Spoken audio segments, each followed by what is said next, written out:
हाँ जी बेटा, वाहिगुरू जी का खालसा वाहिगुरू जी की फतेह। सो कल असी बेटा किया सी आइडियल तो non ideal solutions. Non ideal अगे फर्दर दो टाइप्स के किए सी कि जेडे पॉजिटिव डेविएशन शो करते हैं और जेडे नैगेटिव डेविएशन शो करते हैं फ्रॉम रॉल्स का। ठीक है, सो मैं थोड़ा जिहा दोबारा तुहानूं दस्सण लगी कॉलीगेटिव प्रॉपर्टीज़ बारे से कीता सी। ਉਹ प्रॉपर्टीज़ ਹੁੰਦੀਆਂ ਜਿਹੜੀ सिर्फ तो सिर्फ नंबर ऑफ सल्यूट पार्टिकल्स ते डिपेंड करदियां और सल्यूट पार्टिकल्स दी नेचर ते डिपेंड नहीं करदियां। सो ये किहड़ियां चार है जिहड़े तुसीं इस चैप्टर च पढ़नी है। Relative lowering in vapour pressure, elevation in boiling point, diffraction in freezing point, osmotic pressure. So एक असीं कर चुके हैं, अज असीं सैकेंड करांगे। ठीक है, so elevation in boiling point, elevation मतलब वधना, बॉइलिंग पॉइंट मतलब टैंपरेचर जिते है ना लिक्विड बॉयल होंदा सी सिंपली कह दिंदे आ। सो बेटा जिहड़ा सोल्यूशन जिहदे विच नॉन वोलेटाइल सल्यूट है उहदा तुहानूं ये पता कि उस सोल्यूशन का वेपर प्रैशर डिक्रीज़ कर जाता है ना as compare to pure solvent. So जे वेपर प्रैशर घट गया बॉइलिंग पॉइंट इनक्रीज़ करेगा। क्यों? क्योंकि वेपर्स उहदे घट बनते हैं। सो वेपर्स बनाने लई सानूं टैंपरेचर होर वधाउणा पवेगा तो उहदे नाल बॉइलिंग पॉइंट इनक्रीज़ कर देगा। ठीक है, ग्राफ समझो। इधर एक्स एक्सिस वाल तुसीं लिया टैंपरेचर, वाई एक्सिस वाल लिया वेपर प्रैशर। सब तो पहला सपोज करो इतने 1 एटमोसफेयर प्रैशर है। ठीक है, सब तो पहला जो प्योर सॉल्वेंट है जिदे असी कोई नॉन वोलेटाइल सल्यूट नहीं पाया उदा सपोज करो टैंपरेचर वधाउण नाल, क्योंकि इन्हां दा तुहानूं पता है कि टैंपरेचर वधाउण नाल वेपर्स की फॉर्मेशन वधदी है तो वेपर प्रैशर भी वधेगा। सो टैंपरेचर वधाउण नाल वेपर प्रैशर इस तरह इनक्रीज़ कर रहा है। पर जदों तुसीं प्योर सॉल्वेंट दे विच नॉन वोलेटाइल सल्यूट ऐड कर दिंदे हो तो जिहड़ा साडे कोल सल्यूशन बनदा है ਉਹਦਾ वेपर प्रैशर घट जाता है। असीं कीता सी relative lowering in vapour pressure. So ਉਹਦਾ वेपर प्रैशर बेटा घट जाता। सपोज करो ये वाली कर्व आ रही ਉਹਦੇ ਲਈ। ठीक है, हुण की हो रहा हुण 1 एटमोसफेयर प्रैशर ते देखो 1 एटमोसफेयर प्रैशर जिहड़ा साडे कोल है ना हुण कोई भी चीज़ उदों बॉयल करदी है जदों ਉਹਦਾ वेपर प्रैशर जिहड़ा एटमोसफेयरिक प्रैशर दे इक्वल हो जाता है ना। सो सपोज करो इन्ने टैंपरेचर ते जाके 1 atmosphere pressure is atmospheric pressure तो प्योर सॉल्वेंट इस टैंपरेचर ते जाके की करेगा बॉयल करेगा। ठीक है, सो कितना आ गया T0 B, उहदा टैंपरेचर कितना आ गया, बॉइलिंग पॉइंट कितना आ गया T0 B प्योर सॉल्वेंट का। सोल्यूशन का जदों असीं गल करते हैं दैट इज़ एटमोसफेरिक प्रैशर के सामने ये पॉइंट आ रहा है कब के उपर। So this is TB, this is the boiling point of solution containing non volatile solute. So दोनों के बेटा कितना डिफरेंस है, delta TB। So delta TB किहदे बराबर होगा TB minus T0 B। Temperature boiling point जिहड़ा सोल्यूशन का minus boiling point of pure solvent. Pure solvent का घट है बॉइलिंग पॉइंट क्योंकि उहदे च सिर्फ तो सिर्फ वॉलेटाइल ही सॉल्वेंट है। But non volatile solute add करने नाल एक तो उहदा बॉइलिंग पॉइंट वध जाएगा, असीं पहलां भी गल कीती है, बॉइलिंग पॉइंट वधेगा प्लस उहदे वेपर प्रैशर भी जिहड़ा डिक्रीज़ करेगा नॉर्मल नाल। क्लीयर? सो बॉइलिंग पॉइंट की है, it is the temperature at which the vapor pressure of solution becomes equal to atmospheric pressure। वो टेम्परेचर एटमोसफेरिक प्रैशर ये है। ठीक है, वेपर प्रैशर जदों इक्वल हो जाए एटमोसफेरिक प्रैशर दे। So that is boiling point. This is boiling point for pure solvent T0 B, this is boiling point for solution TB। Okay, so delta TB है साडे को elevation in boiling point. Clear? So बेटा experiments तो सानू पता लगता है कि जिहड़ा delta TB elevation in boiling point that is directly proportional to molality small m। So molality का फॉर्मूला पुट करो, number of moles of non volatile solute divided by mass of solvent in kilogram. जे gram च तुसीं 1000 नाल multiply कर दो। सो proportionality का sign हटा के तुसीं कॉन्सटेंट लाउंदे हो KB, where KB is known as molar elevation constant और एब्यूलोस्कोपिक कॉन्सटेंट। ठीक है, और KB बेटा घट डिपेंड करता है जिहड़ा सॉल्वेंट सानू गिवन होवे। ठीक है, यूनिट्स ऑफ KB की है कैलविन kg पर मोल। यूनिट्स ऑफ KB इत्थों आउणगे ना टैंपरेचर का, ऐसा यूनिट कैलविन हुंदा है। M उधर चल जाएगा।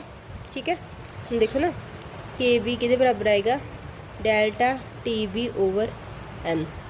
टैंपरेचर का यूनिट कैलविन, मोलैलिटी का यूनिट मोलैलिटी हुंदा मोल्स पर kg नीचे ऊपर चल जाएगा। सो आएगा कैलविन kg पर मोल। ठीक है, सो डिफाइन अगर थानू आज बोर्ड में या इस तरह कई बार काफ़ी बार क्वेश्चन है कि KB है की है, किस तरह डिफाइन करोगे। सो थोड़े को ये आ गया delta T B is equal to K B M if M molality of solution is 1 molal है ना, then K B is equal to delta T B. It means molal elevation constant किहदे बराबर होएगा, एलिवेशन इन बॉइलिंग पॉइंट जदों एक मोल जिहड़ा non volatile salute नूं तुसीं ऐड करोगे, डिजोल्व करोगे 1 kg ऑफ सॉल्वेंट। आ सारा की है 1 mole of non volatile solute is dissolved in 1 kg of solvent, मतलब सोल्यूशन दी मोलैलिटी कितनी है 1 मोलर। क्लियर, ऐसे 1 मोलर सपोज किया। क्लियर बेटा। सो न्यूमेरिकल्स देखते हैं। 18 ग्राम ऑफ ग्लूकोज है, डिजोल्व किया गया 1 kg water. Find a boiling point of solution, मतलब की फाइंड करना T B. Boiling point of pure water दिता है टी नॉट बी दिता है, के बी फॉर वाटर दिता है। ठीक है, सो फार्मूला आंदा delta T B is equal to K B multiply by M. K B दिता होया, मोलैलिटी दा फार्मूला लाओ, number of moles of solute divided by mass of solvent in K G. So number of moles तुसी find कर सकते हो, mass in gram over molar mass. Molar mass glucose का उस दिन फाइंड किया 180 ग्राम पर मोल होंगे। सो मास ऑफ सॉल्वेंट किलोग्राम च कितना है, 1 kg है वाटर, सो डिवाइडेड बाय 1 आ जाएगा। सॉल्व करके बेटा थोड़े को डेल्टा टी बी आ जाएगा। हम डेल्टा टी बी कि बराबर होंगे, T B minus T naught B. Value fill करके टी बी थोड़े को आ जाएगा, very simple. Clear. So next is 6 gram of urea and 9 gram of glucose are dissolved in 300 gram of water. दो ये नॉन वोलेटाइल सल्यूट लिया, एक लिया यूरिया, एक लिया ग्लूकोज। असें कीता सी colligative properties are independent of the nature of non volatile solute. और नेचर की है, किहड़ा सल्यूट लिया सी कोई डिपेंड नहीं करता, बस इन्ना पता कि नॉन वोलेटाइल है, but depends upon the number of particles, number of ਜਾਂ ਤੁਸੀਂ मोल फ्रैक्शन कर नंबर ऑफ मोल्स कह सकते हो। ठीक है, सल्यूट पार्टिकल्स ਤੇ डिपेंड कर। सो बेटा जो ਤੁਹਾਨੂੰ ਦਿੱਤਾ ਹੈ ਤੁਸੀਂ ਉਹ ਲਿਖ ਲਿਆ ਪਹਿਲਾਂ। यूरिया का ਤੁਹਾਨੂੰ फार्मूला पता है, याद करवाया सी, ग्लूकोज का याद करवाया सी, दोनों के ਤੁਹਾਨੂੰ मोलर मासिस भी पता है। ठीक है, सो देखो सब तो पहले तो नंबर ऑफ मोल्स आप पूरे सल्यूट के कढ़ांगे, तो ही मोलैलिटी में फिल करांगे। दोनों नॉन वोलेटाइल सल्यूट के नंबर ऑफ मोल्स कढ़ो, यूरिया के नंबर ऑफ मोल्स कढ़ो, ग्लूकोज के नंबर ऑफ मोल्स कढ़ो, mass in gram over molar mass, mass in gram over molar mass करके प्लस कर दो, टोटल नंबर ऑफ मोल्स आ गए सल्यूट के। हुण delta T B is equal to K B M formula लगाओ, K B की वैल्यू थानू दिती हुई है। ठीक है, मोलैलिटी का formula number of moles divided by mass of solvent in, जे ग्राम च दिता है उन्होंने मल्टीप्लाई उपर कर लो 1000 किलोग्राम च चेंज करने वास्ते। सो इनू सारा सॉल्व करके थोड़े को आ जाएगा 0.26 कैलविन। चेंज इन टैंपरेचर अगे बेटा आ लिखा होया, ध्यान देखो, change in temperature is same for Kelvin और सैल्सियस। देखो मान लो थानू ਜਿਹੜਾ ਸੈਲਸੀਅਸ ਤੇ ਕੈਲਵਿਨ ਹੈ ਨਾ, ਉਹਦਾ ਟੈਂਪਰੇਚਰ ਸੇਮ ਨਹੀਂ ਹੁੰਦਾ, ਬਟ ਜਿਹੜੀ ਉਹਨਾਂ 'ਚ ਚੇਂਜ ਆ ਨਾ ਉਹ ਸੇਮ ਹੁੰਦੀ ਹੈ। ਕਿੱਦਾਂ, ਹੁਣ ਟੀ ਬੀ ਕਿਹਦੇ ਬਰਾਬਰ ਹੈ, ਟੀ ਨੋਟ ਬੀ ਪਲੱਸ 0.26।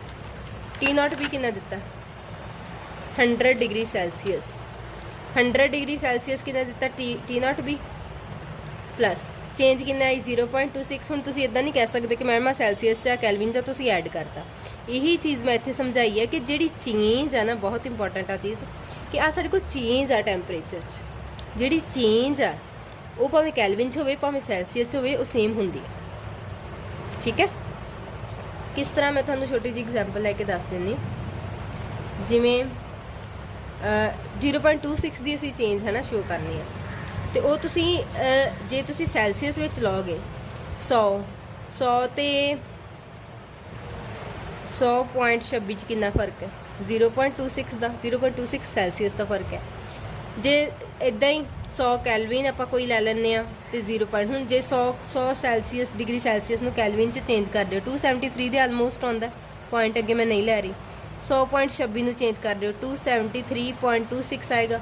जो इन्हों की भी चेंज करोगे, इन्होंने भी सबट्रैक्ट करोगे तो भी 0.26 आऊगा, इन्होंने भी सबट्रैक्ट करोगे सैल्सियस वालों भी तो भी 0.26 आऊगा, मतलब चेंज सेम होंगी है सबट्रैक्ट करके। ठीक है, सो इस करके सीधा आप टी बी कर। Next is in a solution 3.3 gram of non volatile solute is dissolved in 125 gram of benzene. ठीक है, जो दिता होया तुसीं पहलां वो लिख लैंदे हो। 4 ऑप्शनस दित्तियां, इसे करैक्ट करना कि किहड़ी सही है। मोलर मास फाइंड करना आप सल्यूट का। ठीक है, मतलब असीं की फाइंड करना small M, sorry capital M, small m is mass in gram जिहड़ा असीं लैंदे, capital m is molecular mass molar mass. So TB आंदा तुहानूं पता TB minus T0B that is 0.66। किस तरह कड्ढिया बेटा 0.66 80.66 चों 80 माइनस कर दो, ये आ गया। ਹੁਣ देखो यही चेंज ਨੂੰ ਅਸੀਂ ਅੱਗੇ ਕੈਲਵਿਨ ਵਾਲੇ ਸਕੇਲ 'ਚ ਵੀ ਇਹੀ ਵਰਤ ਸਕਦੇ ਕਿਉਂਕਿ ਚੇਂਜ ਹੈ ਨਾ, change is same for Celsius and Kelvin. So formula ਲਗਾਓ, ਫਾਰਮੂਲਾ ਲਗਾ ਕੇ ਵੈਲਿਊ ਸਾਰੀਆਂ ਫਿਲ ਕਰੋ, ਮੋਡੈਲਿਟੀ ਦੀ ਜਗ੍ਹਾ ਫਿਲ ਕਰੋ ਉਹਦਾ ਫਾਰਮੂਲਾ।